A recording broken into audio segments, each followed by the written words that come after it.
Indonesia की राजधानी बाली में इस साल नवंबर में G20 सम्मेलन होने जा रहा है, जिसमें कई वैश्विक नेता शिरकत करेंगे। इस सम्मेलन से पहले इंडोनेशिया के राष्ट्रपति जोको विडोडो खुद को वैश्विक शांति दूत के तौर पर पेश कर रहे हैं। विडोडो ने द हिंदू को दिए गए इंटरव्यू में रूस यूक्रेन युद्ध समेत कई मौजूदा वैश्विक घटनाक्रमों पर बात की। उन्होंने रूस पर भारत और इंडोनेशिया के रुख का भी समर्थन किया। इंडोनेशिया की तरह भारत ने भी यूक्रेन हमले को लेकर रूस की निंदा से परहेज किया है और रूस पर पश्चिमी प्रतिबंधों का समर्थन नहीं किया है। ऐसे में क्या G20 में ऐसे देशों के लिए भी जगह है जिनकी रूस यूक्रेन हमले को लेकर गुटनिरपेक्ष स्थिति है?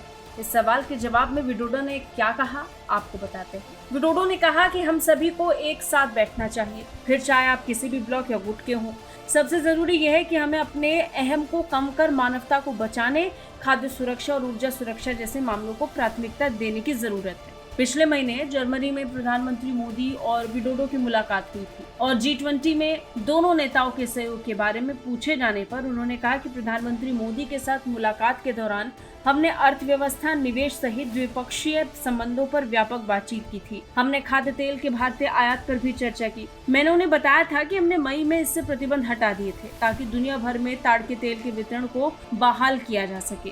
प्रधानमंत्री मोदी और विडोडो दोनों 2014 में अपने अपने देशों में सत्ता में आए थे। एक तरफ जहां विडोडो सोलो शहर में मेयर थे, तो वहीं मोदी प्रधानमंत्री बनने से पहले गुजरात के मुख्यमंत्री थे।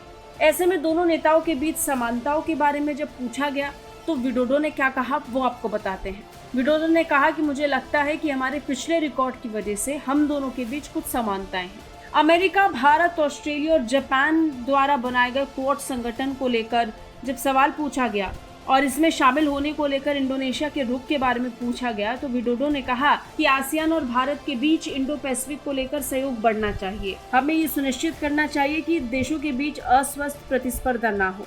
उन्होंने कहा कि हमें अमेरिका और चीन की दुश्मनी को भी संभालना होगा और ये सुनिश्चित करना होगा कि संघर्ष की ये स्थिति ना बढ़े। इंडोनेशिया की विदेश नीति का लक्ष्य सभी देशों के साथ दोस्ताना संबंध को बनाए रखना है। आपको बता दें, अमेरिका इंडोनेशिया का रणनीतिक साझेदार है, जबकि चीन भी प्रमुख रणनीतिक साझेदारों में से एक है। इस तरह इंडोनेशिया का मकसद भारत के साथ भी अपनी साझेदारी को और मजबूत करना ही है। ब्यूरो रिपोर्ट, भारत तक।